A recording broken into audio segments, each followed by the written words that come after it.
Você acompanha agora o Jornal da Rede Alesp. Tudo sobre o Legislativo do Estado de São Paulo. Olá, tudo bem? Eu sou Júlia Stanzioni. E eu sou Melissa Araújo. Juntos preparamos um programa especial para você nesse finalzinho de 2020, com entrevistas com vários especialistas e, claro, muita informação. Começa agora o Jornal da Rede Alesp. Jornal da Rede Alesp. É isso mesmo, Melissa Araújo, muita informação, tudo que acontece aqui no Legislativo Paulista e mais. Todas as informações importantes para que você comece o seu dia sabendo o que está acontecendo aqui em São Paulo, no Brasil e no mundo. Jornal da Rede Alesp. Começando, para você, o governo de São Paulo entregou no segundo semestre desse ano 2 unidades do programa Creche Escola na região de Assis. As construções nos municípios de Cândido Mota e Pedrinhas Paulistas foram realizadas graças ao investimento de mais de 3 milhões de reais da Secretaria Estadual da Educação, em parceria com as prefeituras locais. A creche municipal Walter Aparecido Franciscani, em Cândido Mota, tem capacidade para atender 130 crianças de 0 a 5 anos. Já a EMEI Francesco Romano, em Pedrinhas Paulista, pode receber até 70 alunos da mesma faixa etária. Os 2 prédios possuem salas pedagógicas, berçários com fraldário e lactário, secretaria, refeitório, banheiros e área de serviço. As unidades também respeitam todas as normas de segurança e de acessibilidade. E com o projeto, Melissa, o governo do estado espera expandir o atendimento de alunos dessa faixa etária, prioritariamente em localidades com maior vulnerabilidade social. Desde a implantação do projeto em 2011, foram entregues 409 unidades dentro do programa Creche Escola e outras 192 estão em execução. Na região de Assis já foram entregues 7 unidades e outras 13 estão com as obras em fase de finalização. Jornal da Rede Alesp. Entrevista aqui no Jornal da Rede Alesp. A gente fala agora com a médica geriatra, a Maísa Cairala, e a gente vai saber sobre os cuidados necessários com os idosos.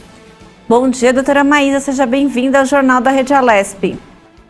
Bom dia, Julie. Bom dia, Melissa. É um grande prazer estar aqui com vocês. Muito obrigada pelo convite. Doutora, quais são as principais mudanças que acontecem no organismo com o passar dos anos, conforme a gente vai envelhecendo? As mudanças são muitas, né? Eu acho que nessa tua pergunta tem um ponto interessante, que é quando elas começam a acontecer. É um ledo engano quando a gente pensa que a gente deve pensar nisso quando chega aos 60 anos, que é aquela data mágica que se diz idoso. Na verdade, a gente sabe que as grandes transformações começam a partir dos 27 anos.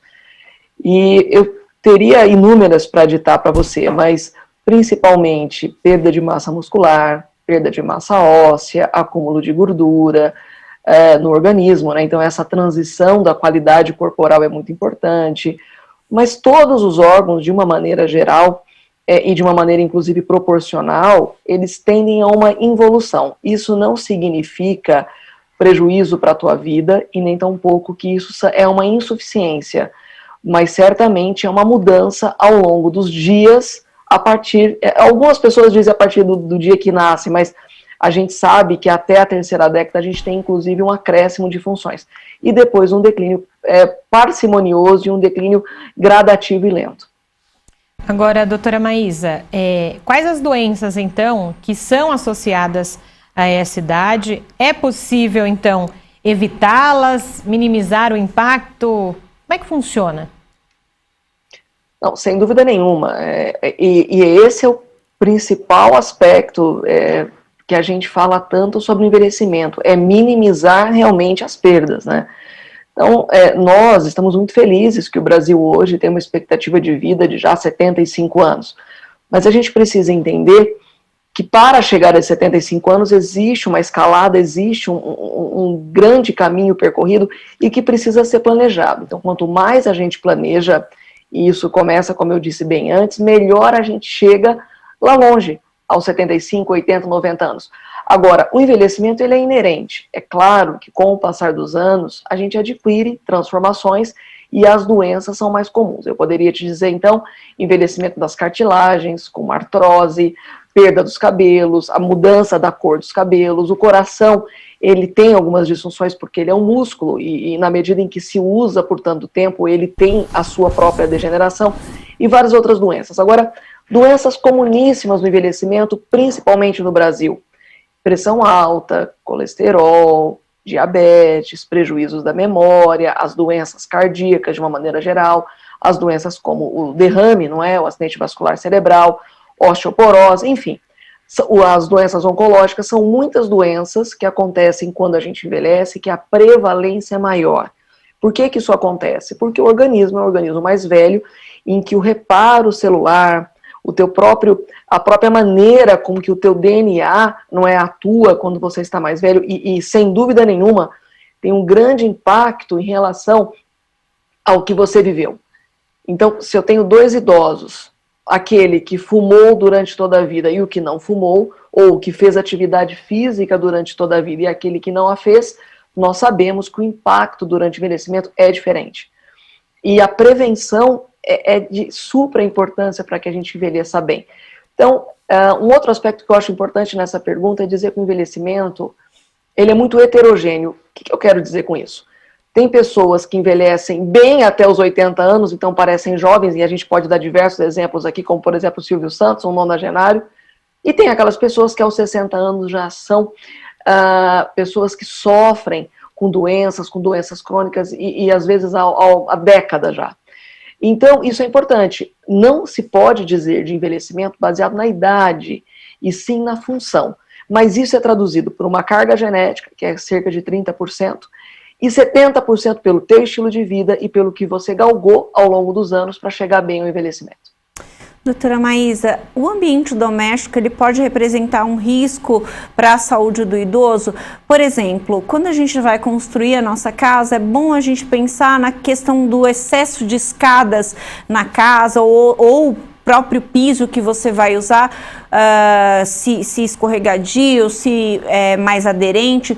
Como essa questão do ambiente doméstico também influencia aí no bem-estar do idoso? Sem dúvida nenhuma. Casa segura para o idoso é muito importante, porque uma das maiores intercorrências que nós, geriatras, vivemos são os acidentes como fratura de quadril, como queda com os golpes cerebrais, não é, com os hematomas cerebrais que são gravíssimos. E isso deve ser diminuído. Bom, fratura, quando você cai, quando você é um caidor e fratura, ou você tem medo de cair, a tua qualidade de vida é muito pior. Então a casa deve ser pensada, ela deve ser adaptada. Obviamente nem todo mundo pode não ter escadas, mas se as tiver, precisa ter um controle dos degraus. A gente costuma pedir para diferenciar os degraus, porque o idoso ele perde essa capacidade de entender a profundidade. Cuidado com as coisas no alto, né? Uma idosa, paciente minha, ainda há pouco, foi pegar uma mala, que ela ia viajar, ela subiu numa escada para pegar a mala, não aguentou o peso da mala vazia e caiu e fraturou. E outras tantas situações, como pisos de banheiro, pisos antiderrapantes, apoio de barras laterais, tiraram os tapetes que ficam soltos, porque o pé, você por baixo do tapete, às vezes você enrosca o teu pé, e isso provoca quedas, quinas, como esses móveis menores, não é, de centros de sala, enfim, são inúmeras medidas que devem ser avaliadas. Então, no todo, a casa segura, ela deve ser adaptada para o envelhecimento, para que você consiga conviver melhor e evite riscos. E vale a pena dizer que existe um profissional, terapeuta ocupacional, que faz isso de uma maneira soberana. Ele vai à casa e ele adapta o ambiente para o seu organismo, para a sua necessidade. Doutora Maísa, essa é uma questão interessante, quando a senhora está falando de adaptação da casa, de tirar um tapete, colocar, principalmente no banheiro, né, algum lugar para esse idoso segurar.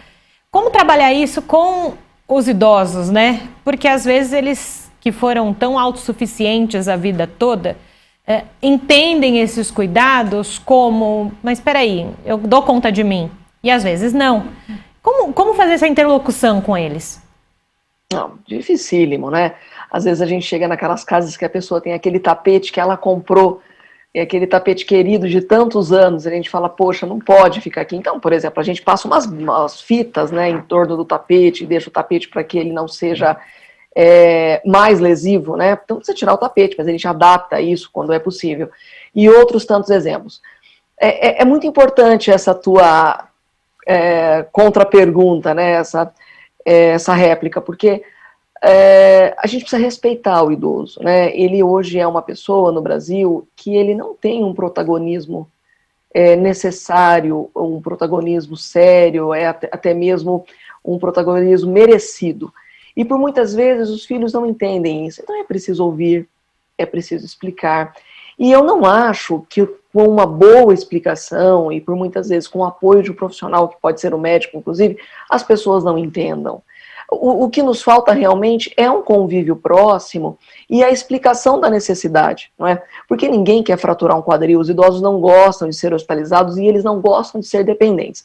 Então eu entendo que precisa haver uma melhor adaptação familiar para que se possa explicar o que fazer e como fazer.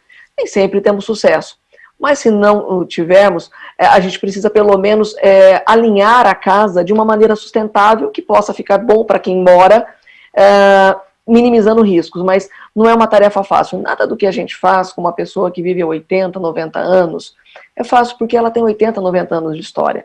E por muitas vezes ela foi dona, não é? Ela foi dona do seu próprio protagonismo de vida. E isso deve ser levado em conta e deve ser medido nas palavras com quem fala. Doutora, o quão grave pode ser um acidente doméstico com o idoso?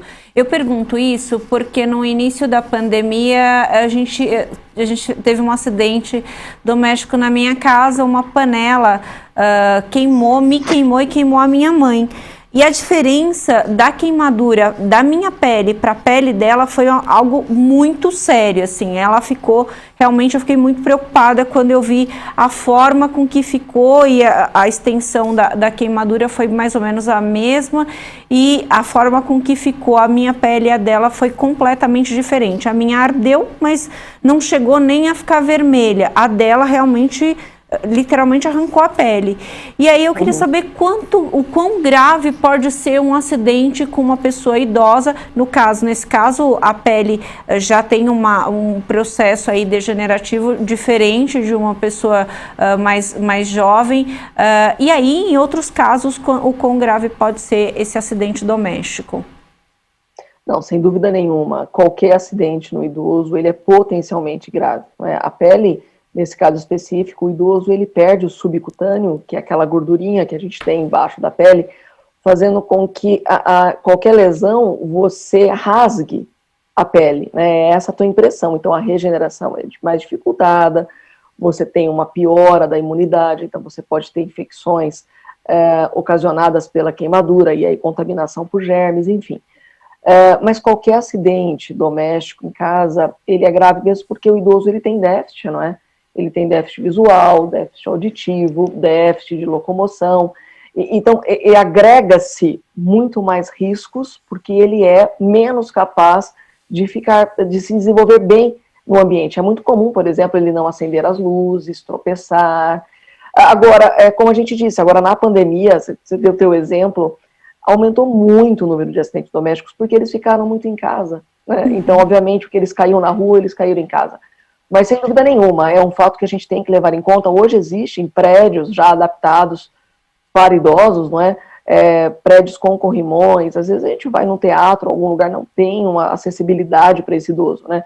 Mas hoje já tem alguns prédios que desenvolvem projetos para o envelhecimento, tornando, então, uma forma muito mais segura de sobreviver e de viver.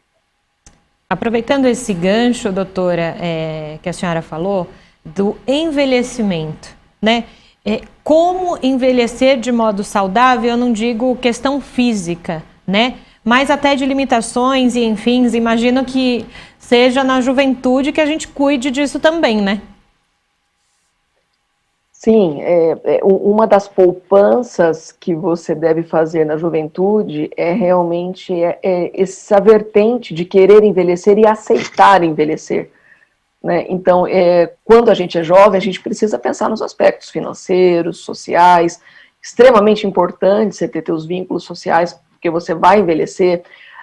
sem dúvida nenhuma, a tua saúde, a tua religiosidade, e isso que você acabou de dizer, né, o aspecto psicológico. E isso, claro, ele é plantado antes, né? A gente precisa envelhecer com essa capacidade de se adaptar a esse processo, que é o que a gente não vê. Aliás, o Brasil é um grande exemplo, né, das cirurgias plásticas, do anti-envelhecimento. Às vezes eu procuro alguma atriz mais velha, são poucas, né? As pessoas sempre parecem ou querem parecer mais novas. Não é incomum, né? Você está no local e a pessoa fala, quantos anos você tem? Aí você diz, nossa, eu tenho 70, nossa, mas não parece tudo isso. Então, esse ageísmo e esse preconceito que a gente tem na fala corriqueira das pessoas faz com que a gente entenda realmente que nem todo mundo aceita o envelhecimento. Ninguém quer morrer cedo, isso é uma situação, e ninguém vai morrer cedo, porque a gente agora vive muitos anos, e isso é ótimo, é um grande ganho da sociedade, mas você vive, bem ou mal, mas você vive, você precisa escolher que caminho você quer. Mas, sem dúvida nenhuma, o aspecto psicológico da resiliência, do entendimento, da vontade de envelhecer faz toda a diferença. Doutora, recentemente eu vi uma entrevista do ator Lima Duarte falando que ele estava completando 90 anos e me lembrei também de Fernanda Montenegro, que também está nesse patamar de idade de 90, por volta de 90 anos. E aí a entrevista dele muito lúcida, muito clara de ideias, de colocações, de firmeza na fala. Manter a mente ativa é um segredo para que a gente tenha menos doenças numa idade mais avançada, ou isso tem a ver realmente com a questão biológica da pessoa? Não, sem dúvida nenhuma. Como eu disse, a gente tem uma questão genética que é 30%, mas a grande diferença faz você mesmo. Uhum.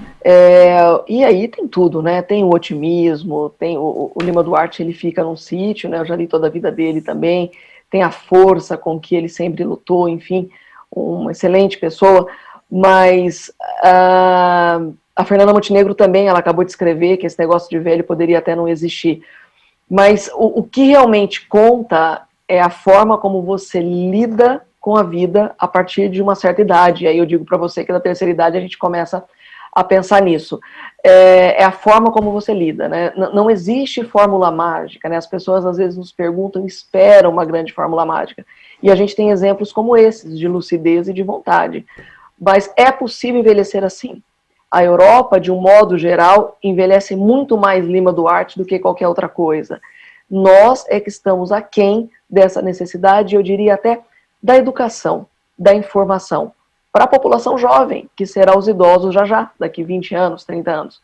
E isso não tem uma outra maneira de fazer, senão educar e informar, como a gente está fazendo hoje aqui, de que envelhecer é bom, é necessário, o país ganha muito com isso, a gente se torna um país melhor, mas isso precisa ser feito de uma forma saudável e planejada.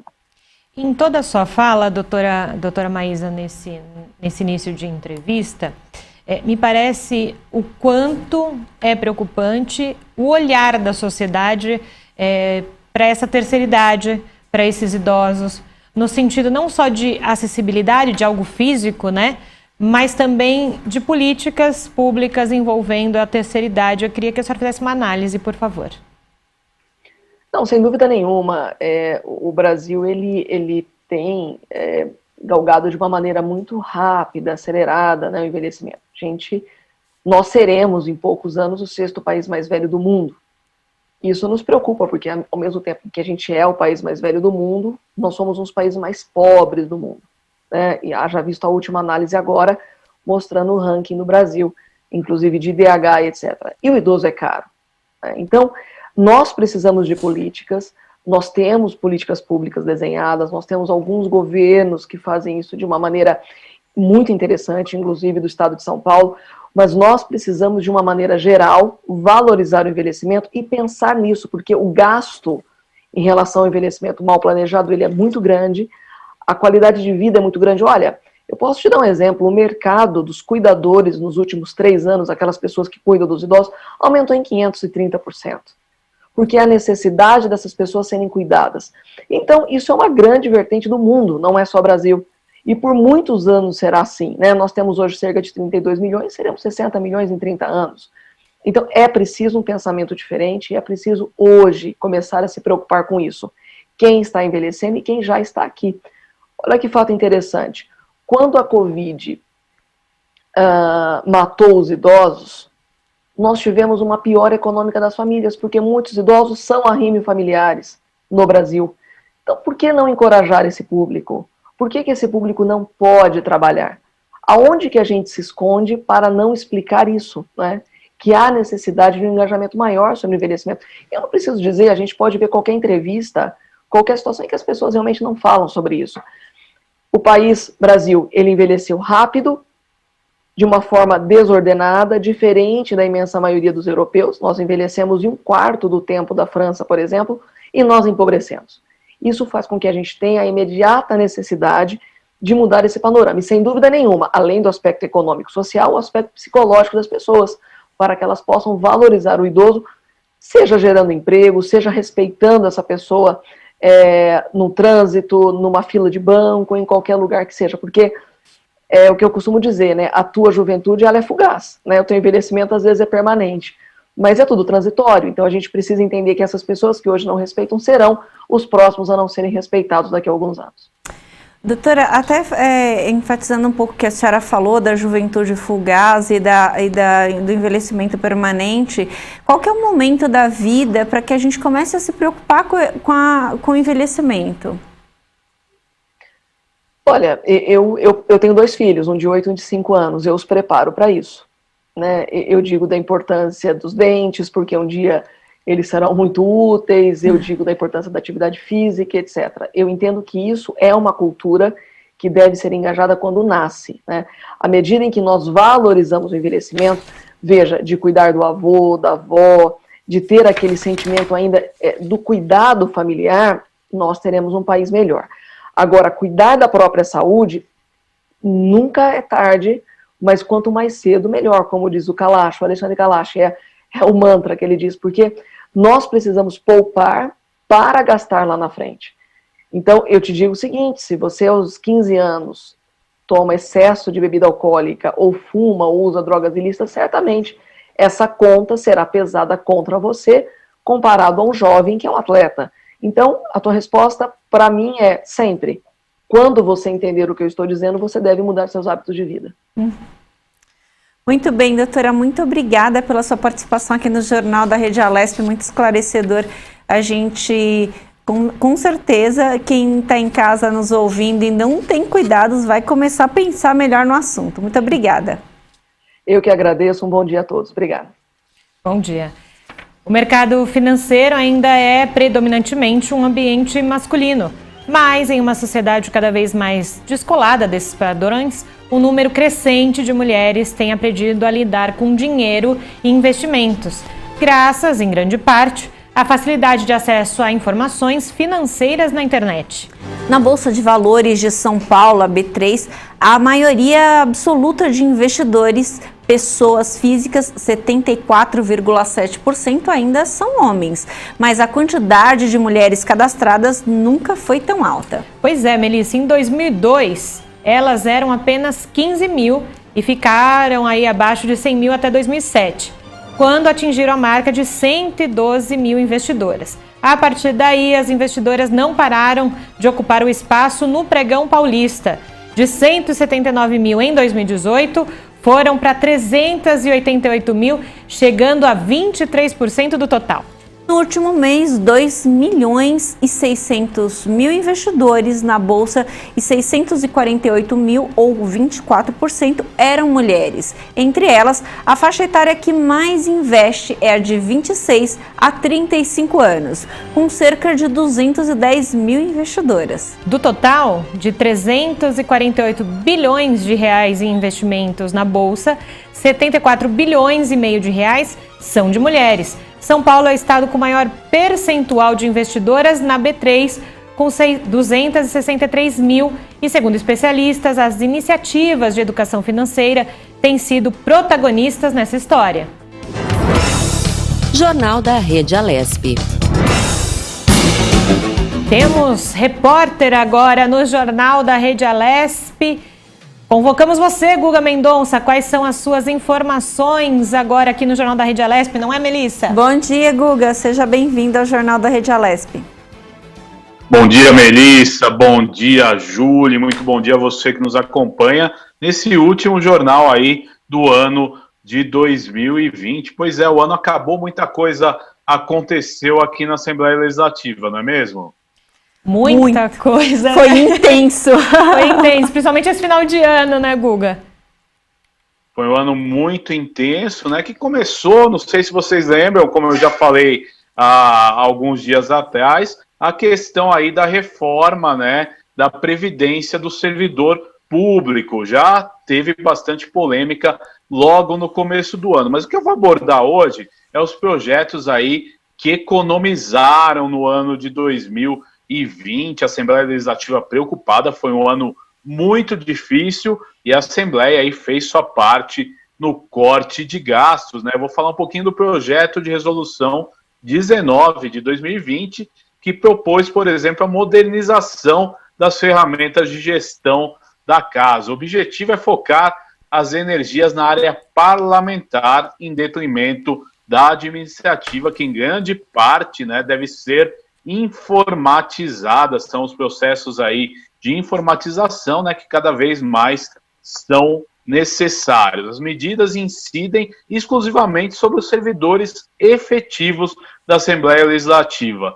Foi importante explicar que há 24 anos o sistema organizacional do Parlamento Paulista é determinado pela mesma resolução. Hoje, 49% dos funcionários efetivos são ligados à Secretaria-Geral de Administração, a SGA, enquanto 23% são atribuídos aí à Secretaria-Geral Parlamentar. A meta desse projeto é inverter a proporção, deixando 50% dos efetivos na área parlamentar e 20% no administrativo. Esse projeto que já foi aprovado aqui na casa, nas sessões aí do final do ano, e deve entrar em vigor na próxima mesa diretora, que começa no mês de março, né, do ano de 2021. É importante, então, a gente salientar, né, na época, entrevistamos o secretário-geral de administração, Joel Oliveira, que ele deixou claro que esse projeto não haverá demissões, uma vez que todos os cargos efetivos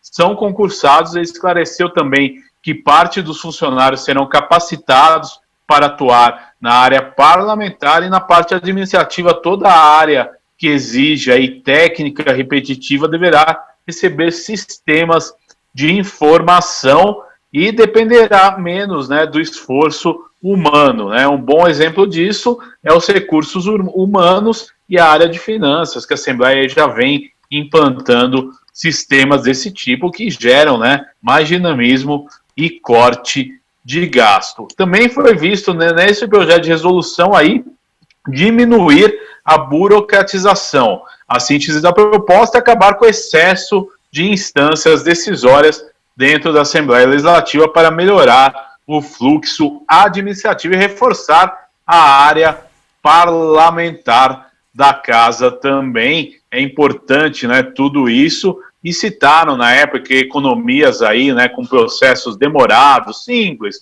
como compra de açúcar, né, reformas, coisas que demoravam muito.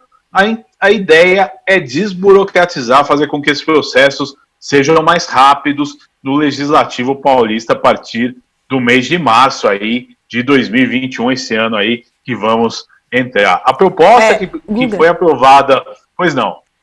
E é interessante a gente destacar sobre essa, até sobre a fala do Dr. Joel aqui na Rede Alesp, é que ainda usamos carimbo, muito papel, e tudo isso a Assembleia Legislativa quer reduzir, né, porque é um dinheiro público que poderia ser usado de uma melhor maneira, né, ter a economia desse gasto aí dentro da casa, para que a gente também consiga agilizar o processo. Então, esse é um destaque muito interessante, porque a gente não pensa que uma casa desse tamanho, né, a gente aqui é como se fosse uma cidade. Tem cidade do interior que não tem o tanto de pessoas que circulam na Alesp todos os dias. Aqui são mais de 5 mil pessoas por dia. Então, cidades pequenas têm de repente tem até menos habitantes.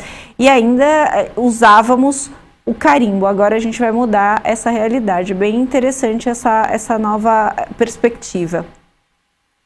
Pois é, Melissa e Júlia, a proposta, né, que foi aprovada numa das últimas reuniões aí do Parlamento Paulista no ano de 2020, prevê a extinção de 36 coordenadorias de serviço, um departamento, as gratificações de consultores técnicos, gratificação de controlador do núcleo de qualidade e prolabore para novos servidores. No lugar, serão criados 20 cargos de assessores técnicos efetivos. E saibam, a economia anual vai resultar em 2,7 milhões de reais, quer dizer, é uma economia significativa que o Legislativo Paulista aí avança no ano de 2021. A proposta prevê também a instituição de 163 cargos não preenchidos de técnico legislativo e 54 cargos de analista legislativo que, embora estejam desocupados e não tenham custo efetivo, são contabilizados no atual processo de construção do orçamento legislativo. As extinções devem chegar a uma economia futura de 32 milhões ao ano, é o que eu estou falando aí, corte de gastos, né, e gestão eficiente, muito importante, sem dúvida nenhuma, né? E nós tivemos outras propostas aí em relação a corte de gastos, mas também sustentabilidade.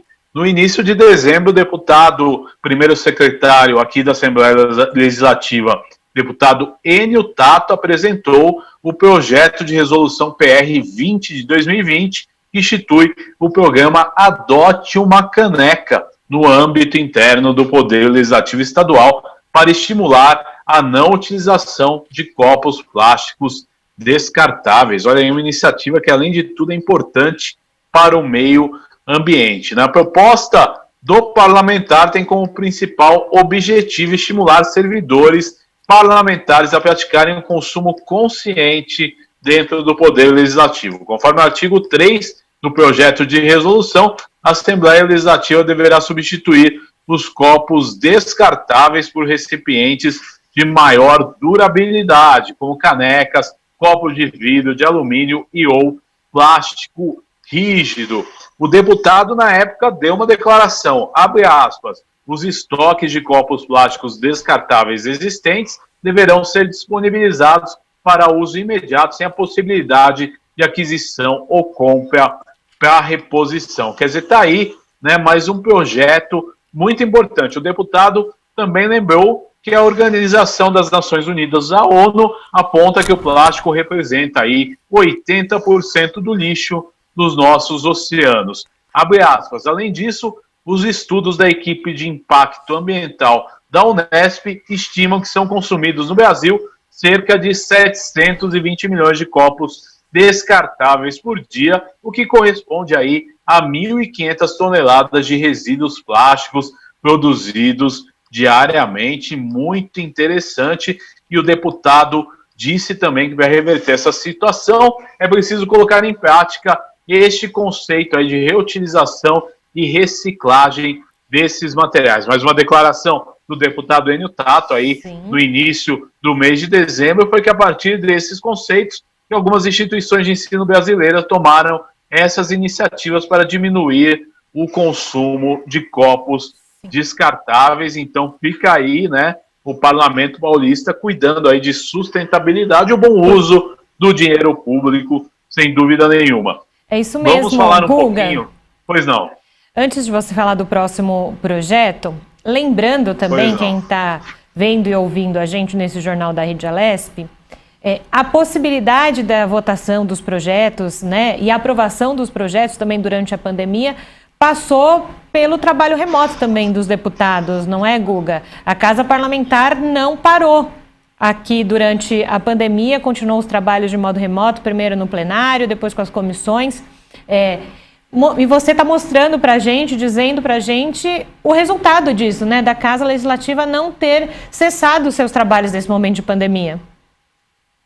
Pois é, Júlia, e eu, nas nossas retrospectivas, eu falava aí durante essa semana de jornal, exatamente isso, que a casa parou aí pelo dia 20 de março, né, do ano de 2020 para se reestruturar e para se adequar, né, a medidas sanitárias, ao trabalho online, foi instalada toda a estrutura para que esse trabalho online acontecesse e voltou a todo vapor já no mês de abril, analisando aí os projetos de lei de forma virtual. Hoje, né, através do PR 15 de 2020, já se permite também o trabalho híbrido com algumas comissões que ainda são de forma online, o que fez aí, na opinião de muitos parlamentares, tornar os trabalhos aqui da Assembleia Legislativa mais rápidos, né?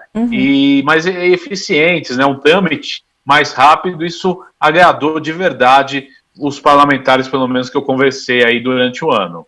Eu me lembro, Guga, acho que uma das últimas entrevistas que o presidente Cauê Macris deu antes do decreto de isolamento, eu acho que, se não me falha a memória, foi para mim.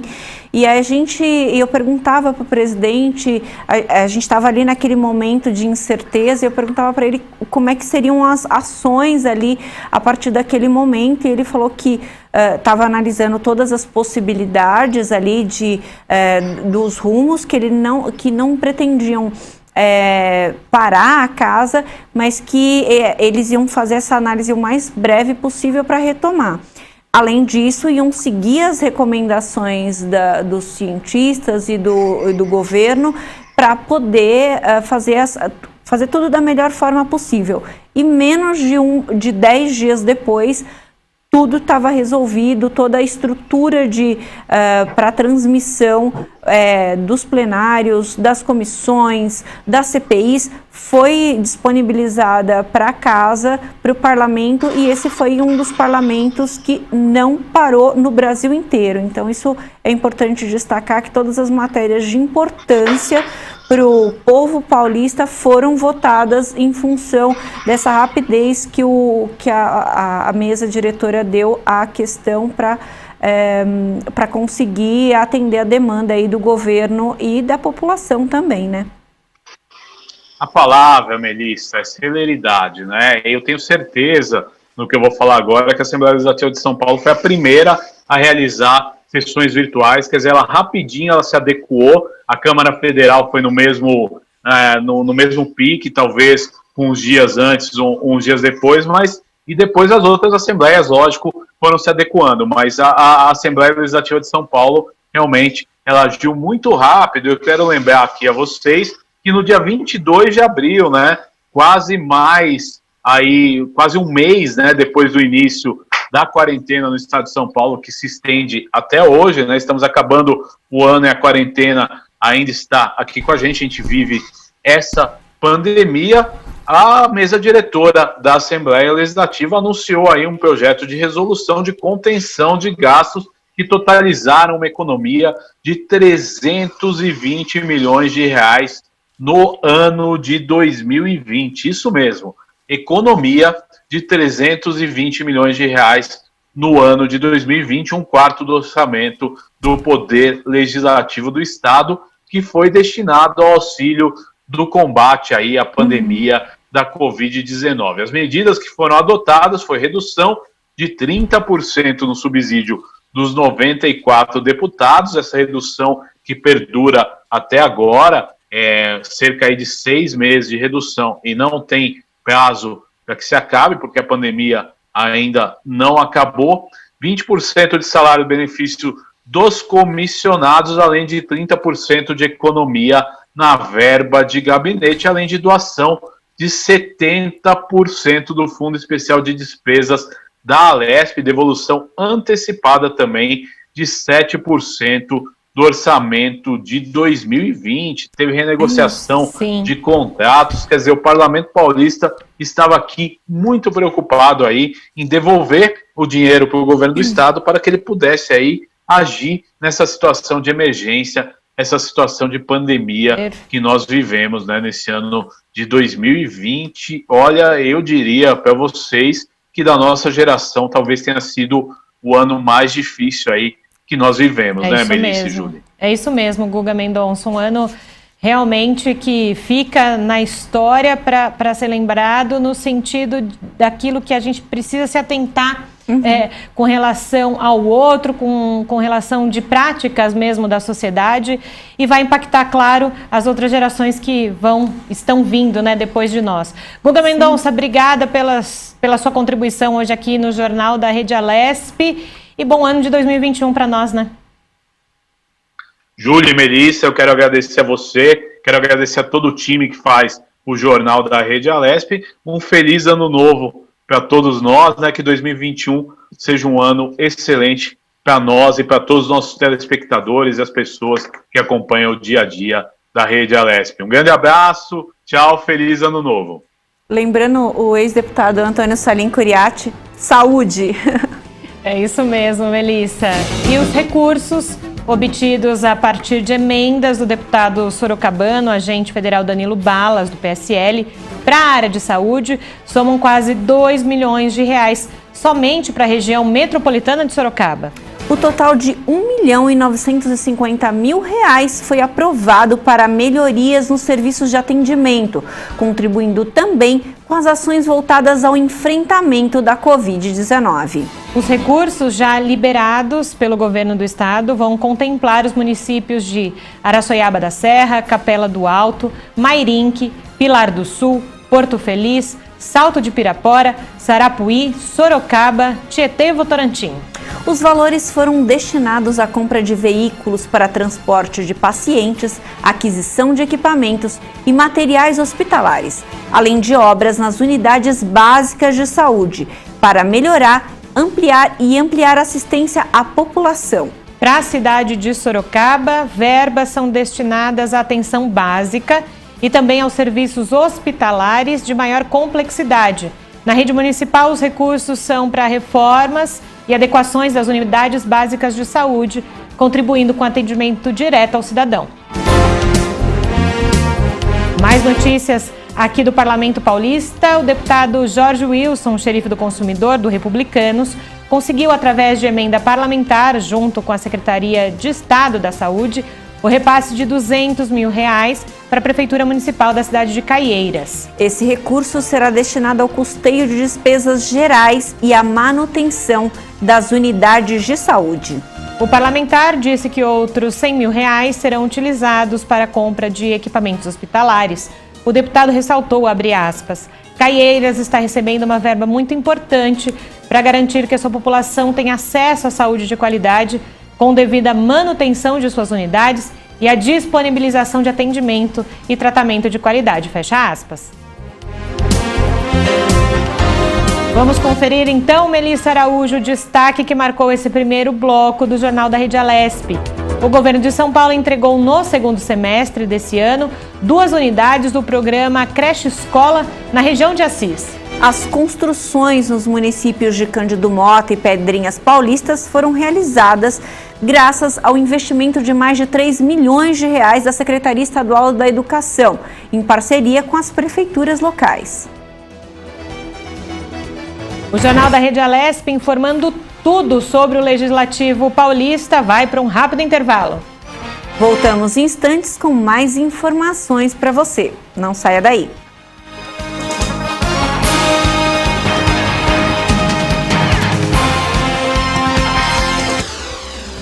Você acompanha Jornal da Rede Alesp.